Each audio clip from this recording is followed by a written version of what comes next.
C'est donc fait pour Ryan Cherki à Manchester City. Ça va être officialisé dans les minutes qui viennent. Contrat à longue durée pour lui, 5 ans, et l'occasion de franchir une nouvelle étape dans sa carrière sous les ordres de Pep Guardiola. En plus, donc on devine, on imagine cette progression à l'image de ce qu'il a fait cette saison, puisque Cherki a montré de la maturité. Il n'a que 21 ans, il a connu sa première sélection contre l'Espagne jeudi dernier. Alors selon vous, est-ce qu'on tient là le nouveau Zidane ? Et même allons plus loin. Est-ce qu'on a l'héritier de notre lignée de numéro 10 en bleu, Platini, Zidane, Griezmann ? Est-ce que ça va être l'ère Cherki désormais ? 32-16 pour débattre. Jérôme.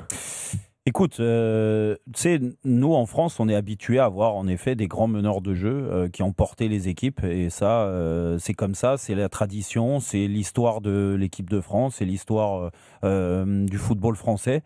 Et donc, en effet, on est toujours à la recherche de la pépite, celle qui va nous régaler sur le terrain, parce qu'à chaque fois qu'il touche le ballon, il se passe des choses, parce qu'il invente des passes, parce qu'il va être décisif dans les grands rendez-vous. Et donc, oui, des comparaisons, il y en a eu beaucoup. Et c'est pour ça qu'il faut rester vigilant. Mais c'est sûr que, pour parler de Ryan Cherki, il a tout, si tu veux, pour continuer cette progression qui a été impressionnante là, depuis un an. Depuis qu'il joue, moi, je trouve qu'il y a beaucoup de bonnes choses qui se passent dans son jeu. Il a gommé les choses qui, moi, m'énervaient. Tu sais, quand il contrôlait de la semelle, qu'il s'arrêtait, qu'il essayait toujours d'essayer d'éliminer avant de jouer simple par moment et de mettre en avant ses coéquipiers. Il a rectifié le tir de ce côté-là. Alors, c'était le défaut de la jeunesse, peut-être que lui avait envie avant tout de se régaler, avant de régaler ses coéquipiers et d'être efficace. Et c'est ce qu'on demande dans le sport de haut niveau et dans le football de haut niveau, c'est d'être le plus efficace possible dans la position que tu occupes. Et là, toutes les critiques qu'il pouvait y avoir sur son positionnement, moi je les entends plus. Tu le fais jouer sur un côté, il est tellement libre qu'il n'y a pas de problème. Tu le fais jouer en soutien de l'attaquant, il n'y a pas de problème. Tu le fais jouer un peu plus haut, il n'y a pas de problème, parce que en effet, il a simplifié son jeu, il est beaucoup plus efficace.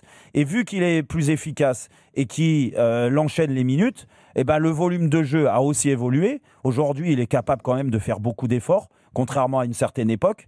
Donc, quand tu résumes tout ça, plus le fait qu'il change là de galaxie, il arrive, il part de Lyon, il arrive à Manchester City. Alors même si c'est à Manchester City qui doit se reconstruire et qui l'année dernière a été très décevante, ça reste une équipe avec des gros moyens, avec un des meilleurs entraîneurs du monde, voire le meilleur.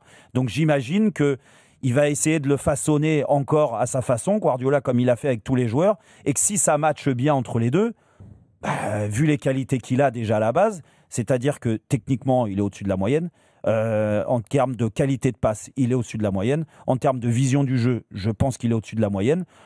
Oui, en effet, on a peut-être là le renouveau de l'équipe de France, avec un joueur qui va prendre le jeu à son compte et tout. Alors attention, il ne faut pas aller vite en besogne, mais je pense qu'on a besoin de ce genre de joueur pour avoir une équipe de France, comme on l'a vu contre l'Espagne et par moments contre l'Allemagne et contre la Croatie, c'est-à-dire une équipe de France spectaculaire qui donne envie de la voir jouer, de la soutenir. Et puis, si elle perd, c'est pas grave, au moins, on sera régalé à la regarder. Voilà. Et ce genre de joueur peut amener ça. Donc, moi, je lui souhaite, en effet, d'être dans quelques mois et de parler comme ça du successeur ou des successeurs de Griezmann, Zidane, Platini et j'en passe. Jean-Michel, tu es d'accord avec Jérôme ?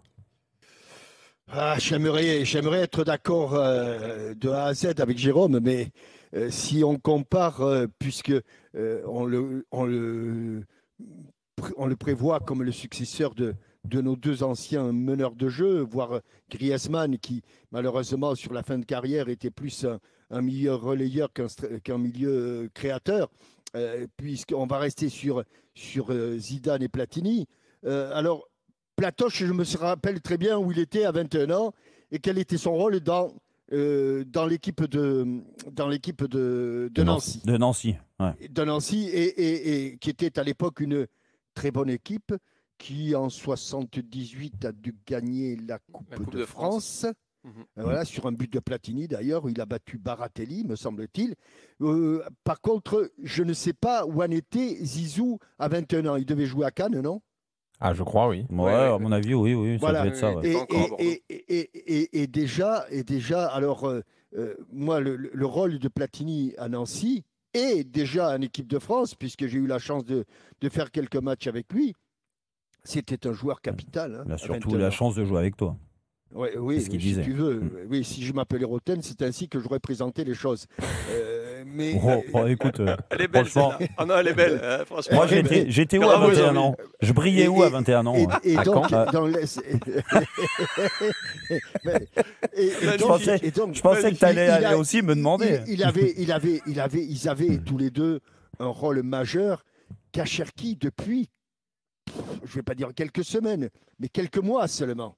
Et je demande à Ryan Cherki, non pas de me faire des bouts de match exceptionnels comme il a fait lorsqu'il est entré contre l'Espagne, parce qu'il a marqué un but exceptionnel, il a fait des passes là où il fallait, comme il fallait, au bon endroit, dans le bon espace. Ça a été moins concluant lorsqu'il a été titulaire. Ouais. Voilà. Donc, on ne va pas en faire un super sub, parce qu'un super sub qui est un successeur de Zidane et Platini, ça n'existe pas. Hein. Je vous le dis tout de suite. Non, ça c'est sûr. Par contre, ils ont placé la barre trop haut. Je pense beaucoup que son départ pour City peut lui faire grand bien.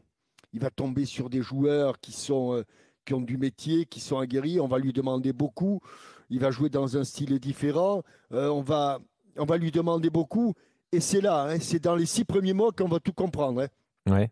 On va lui laisser quand même le temps de s'acclimater. Il n'y a pas de souci. Bah, surtout à Guardiola, il faut laisser le temps quand même. Mais il va falloir faire vite. Même hein. si ça prend un an. Il va falloir faire vite avec ça. Je l'espère. J'espère. On en a besoin. Ce qui est certain, ça, on est c'est d'accord. qu'en équipe de France, on en a besoin. On a été tellement triste ces dernières semaines, ces derniers mois, avec notre milieu de terrain qui était plus solide. Tu vas pas remettre une couche sur Guendouzi quand même. Et Chouameni, allez, vas-y, Chouameni va reprendre. T'as vu arriver là. Ouais, parce qu'après, c'est moi qui me prends les réflexions. Mais je vois. Non, mais c'est ici. S'il faut aller défendre le beefsteak, je te fais pas de soucis. J'ai pas besoin de toi, Jérôme. C'est moi qui prends. Défendre mon beefsteak. Et c'est toi qui prends, c'est ton émission. C'est normal que tu prennes. On peut pas avoir que des avantages. T'as voulu m'inviter, Jean-Mi. On peut pas avoir que des avantages. Non, mais on est encore, honnêtement, on peut poser la question. Oui. On est encore à quelques longueurs. Allez, on est encore à quelques longueurs.